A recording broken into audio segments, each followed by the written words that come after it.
Hey, and welcome to English Avenue Podcast. Your cozy place to learn easy English through real conversations. I'm Anna. Hey, and I'm Jake. Good to have you here with us again. And we're here to keep you company with some real, everyday English. Nothing too formal, nothing too serious, just natural conversation you can listen to, repeat, and borrow for your own life. And just so you know, this is a B1 level episode. So if you're somewhere in the middle, not beginner, not advanced, this is for you. And if you're a strong beginner, you can still stay with us. You don't have to catch every word. You can just relax and let the English wash over you like background music. Think of it like sitting in a cafe and two people at the next table, us, are talking in English, and you're secretly listening and learning. And because this is the English Leap podcast, we'll try to use lots of natural phrases you can copy later in your own conversations. And at the end, we'll have a calm little word tour. We'll take some useful words from today and explain them again slowly. So if something feels a bit new or strange, don't worry. We'll circle back to it. So, Jake, big question. What are you doing for New Year's this time? Are you going out or pajamas? Honestly, I think I'm in my pajamas team this year. Strong choice. Yeah, my plan is very simple. Comfy clothes, good food, maybe 2 friends, and probably falling asleep before midnight. Ah, so you're not even waiting for the countdown? My body does its own countdown. Around 11 p.m., it says 3, 2, 1, good night. Fair. What about you? What's your New Year situation? I think I'll stay home too. Small celebration, maybe cook something nice, light a candle, and do a video call with my family. Cozy New Year. I like it. Yeah, before I used to feel pressure, like I must go somewhere big, do something crazy, post amazing photos. Now I just want to feel calm and connected to people I love. That sounds healthy. And you, listening, what about you? Are you going to a party, staying in, working night shift, watching fireworks from your window? Or maybe your plan is close the door, wear comfortable clothes, eat something delicious, and ignore the world, which, honestly, sounds great. Yes, do not disturb New Year. Whatever your plan is, we're happy you're spending a little bit of your time with us. Today, we just want to talk with you about this time of year, how it feels, what it does to our minds, and maybe explore a few gentle ideas for the year that's coming. Nothing loud, nothing crazy, just a slow conversation you can use as daily life English practice while you walk, cook, clean, or hide from the dishes. You can even pretend you're busy studying so nobody asks you to help. Yes, podcast equals I'm working, please don't disturb. Yes, I can't wash the plates, I'm improving my future. And if you want, you can grab a notebook or a notes app, but you don't have to. Just being here and listening is already something. All right, take one slow breath in. And one soft breath out. And when you're ready, we'll start talking a little about this year, how it really felt. Stay with us. So, Jake, before we talk about next year, how does this year feel in your body right now? In my body? Honestly, a little tired, but also a little proud. It's like carrying a heavy backpack, but with some good memories inside. I like that picture. A heavy backpack with some nice things inside. Yeah, not all rocks. Some snacks, too. Good. And in your mind? In my mind, it feels mixed. I look back and think, oh, I did some good things, but also, wow, I was stressed a lot. I think many people listening will relate to that. Yeah, maybe you too. Maybe if someone asks, how was your year? You just say, fine, because it's hard to explain. And also, there's this pressure, right? This time of year is full of big questions. What are your goals? What will you change? What is your 10-year plan? And I'm like, I'm still figuring out lunch. Same. So today, we don't want to attack you with big plans. We just want to sit with you and look at this year slowly, like we're on a sofa and you're telling us little stories from the last 12 months. Some hard stories, some good ones. Nothing too dramatic, just honest. So maybe as you listen, you can keep one question in your heart. How did this year really feel for me? Not how it should feel, not how it looks on social media, just how it actually felt inside you. And to help with that, we'll start with something simple. One hard moment, one good moment, and one quiet lesson. Yeah, let's start there. Okay, Jake, I'll go first with the question. Oh no. Interview time. A very soft interview. If you think about this year, what is one hard moment that still sits in your memory? It doesn't have to be the worst, just one that stayed. Okay. Let me think for a second. Take your time. I think one hard moment was a week when everything came together at the same time. Work deadlines, family things, messages, small problems, all in 1 week. Everything at once. Yeah, I remember waking up one morning and feeling completely overwhelmed. Overwhelmed. That word again. Overwhelmed means there is too much for you. Too many tasks, too many worries, too many things to think about. You feel like your brain is full and you don't know where to start. And what did that week look like, practically? I was checking my phone the second I opened my eyes, answering messages before breakfast, saying yes to extra things, and then at night I was too tired to sleep, so I just doom-scrolled on my phone. So your day started with the phone and ended with the phone. Yeah, my phone was basically my boss that week. And how did you feel inside? Heavy, and a little bit like I was failing everything, even the small things.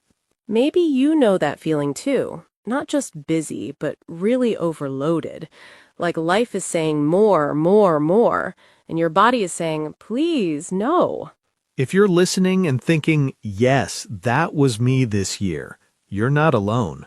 You can even think quietly now, one hard moment this year was when, and finish that sentence in your mind. No pressure, just for you. You don't have to say it out loud. Just notice it. Okay, let's not stay only in the heavy part. Yeah, let's move the spotlight a little. What about a good moment, Jake? Something small but bright from this year. One moment comes to me quickly. Tell me. It was one evening at home. I invited a few close friends. We cooked simple food, nothing fancy. We ate, we talked, and then we just stayed at the table for hours laughing about old stories. I can almost see it. We were all talking, phones were on the table, but almost nobody touched them. I remember looking around and thinking, wow, I feel really safe with these people. Safe. That's a powerful word for a good moment. Yeah, it wasn't a big party, no fireworks, but I felt calm and happy and very human. I love that. What about you? One good moment from your year? One that I really remember is a message from a listener. Oh? They wrote something like, I listen to your podcast at night when I feel anxious. It makes me feel less alone. Wow. I just sat there for a minute, holding my phone, feeling very grateful. It was like this small light in my day. Yeah, that kind of message stays with you.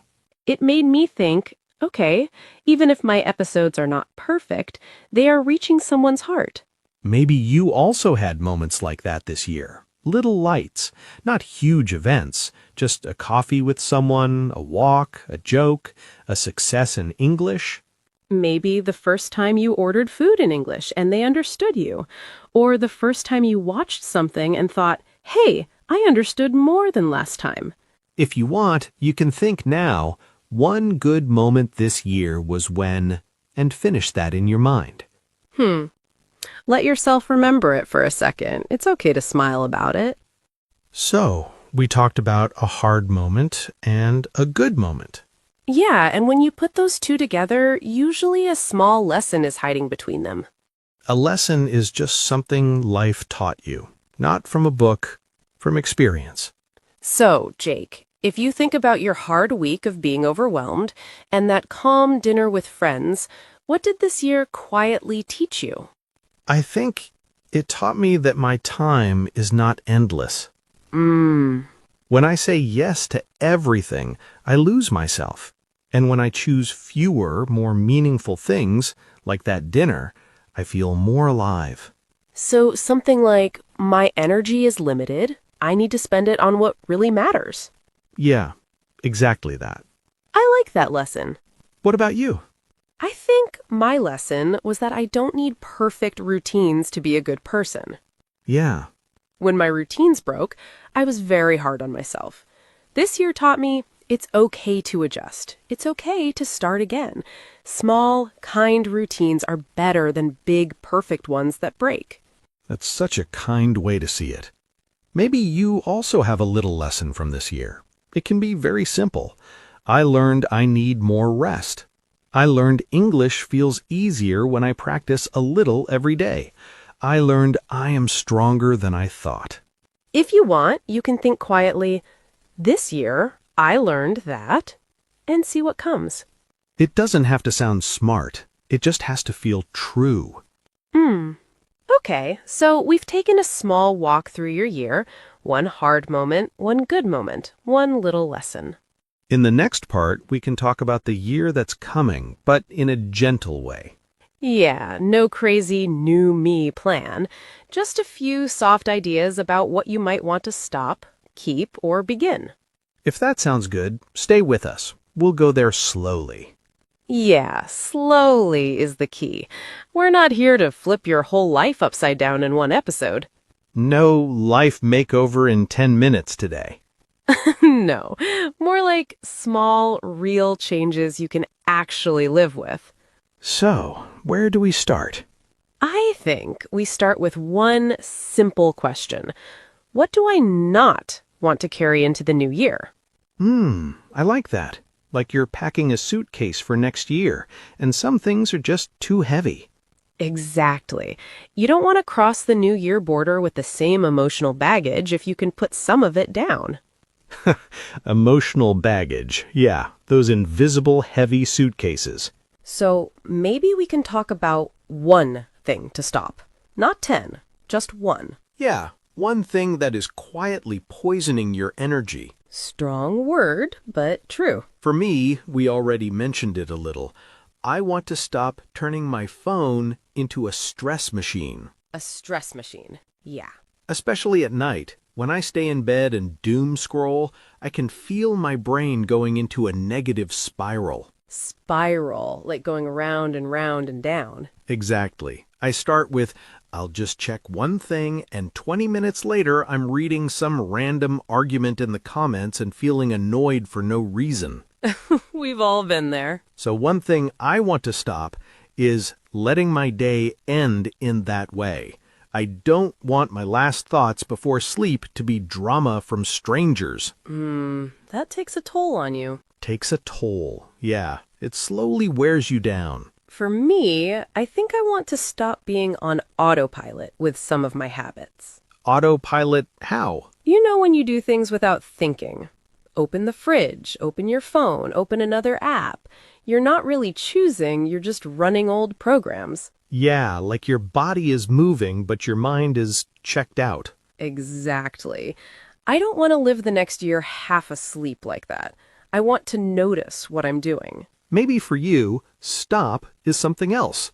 Maybe you want to stop second-guessing every sentence you say in English. Or stop calling yourself stupid because you forgot a word. Or stop being a total people pleaser, someone who always says yes even when you're exhausted. You don't have to fix everything today, but maybe you can just name one thing you don't want to drag into the new year. Even if you just say it in your head right now, I want to stop, and finish that thought. That's already a tiny shift. Okay, if we only talk about what to stop, it can feel a bit heavy. Yeah, it starts to sound like a punishment list. So let's balance it.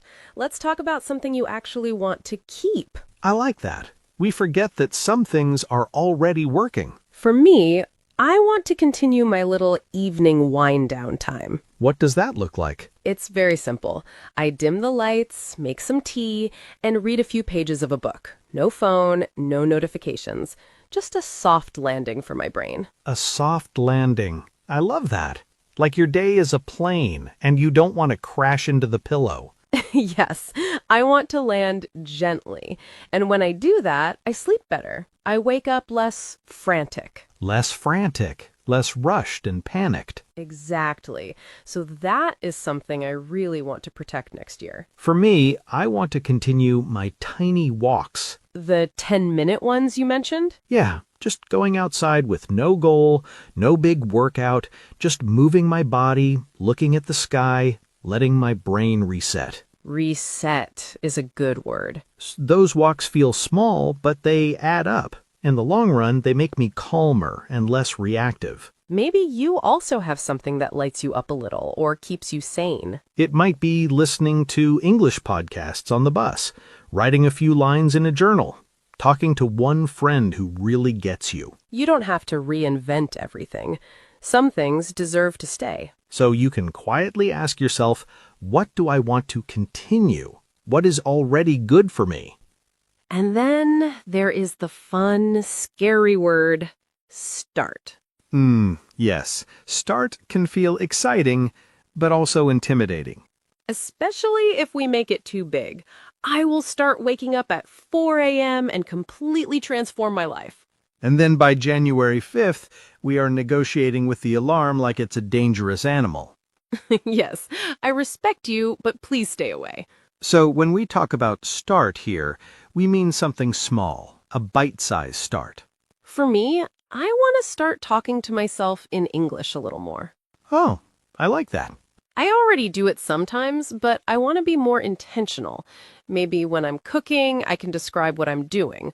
Or when I'm walking, I can tell myself how my day went. In English. Like a mini running commentary. Yes, it's simple, but it keeps the language alive. For me, I want to start having one screen-free morning a week. Screen-free meaning... So no phone, no laptop, no TV for the first hour or two. Just me, my thoughts, maybe a notebook.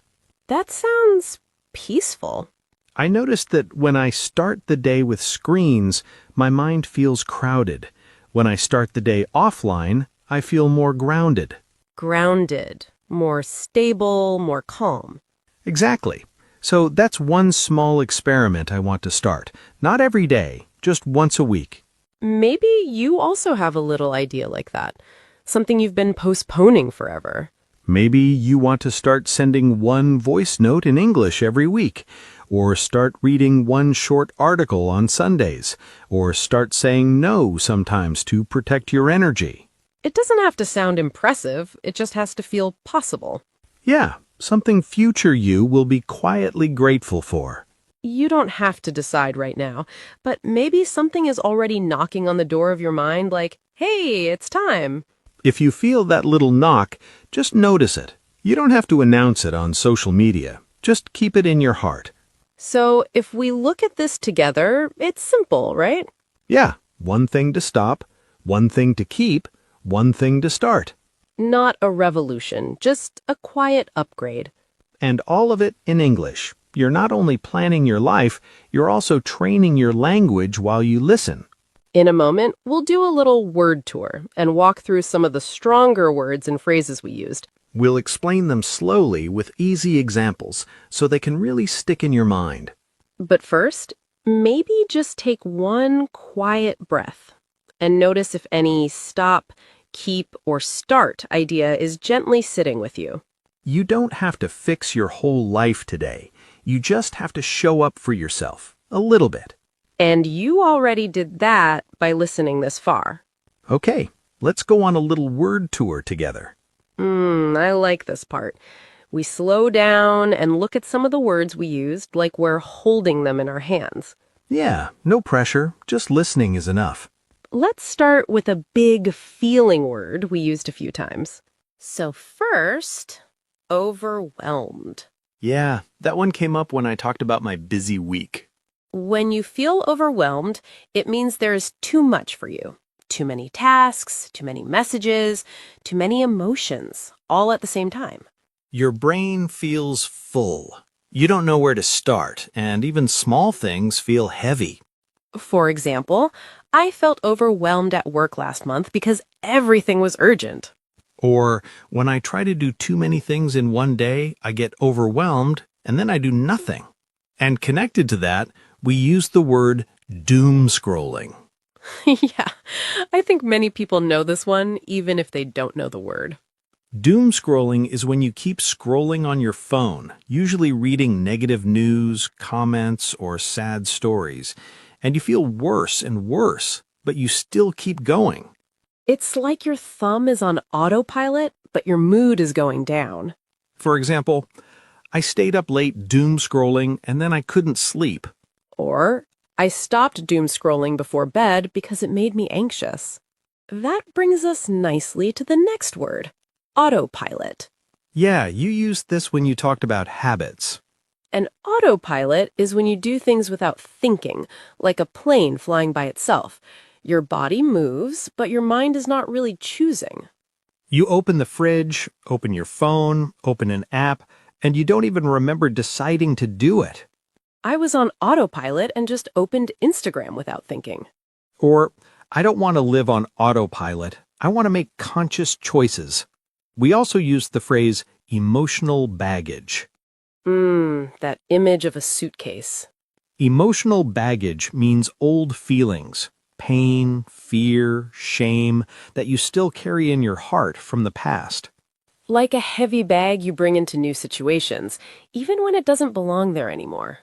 I brought a lot of emotional baggage from my old job into my new job. Or, before starting a new relationship, I want to deal with my emotional baggage. Another phrase we used was take a toll. Yeah, you used doom scrolling takes a toll on you. When something takes a toll on you, it means it slowly hurts you or uses your energy. Not in one big moment, but little by little. It can be your health, your emotions, your mind. They all get tired. Working late every night took a toll on my health. Or constant stress takes a toll on your sleep. We also said people pleaser. That's a big one. Yeah, many listeners might feel this. A people pleaser is someone who always wants to keep everyone happy, even if they feel tired or unhappy inside.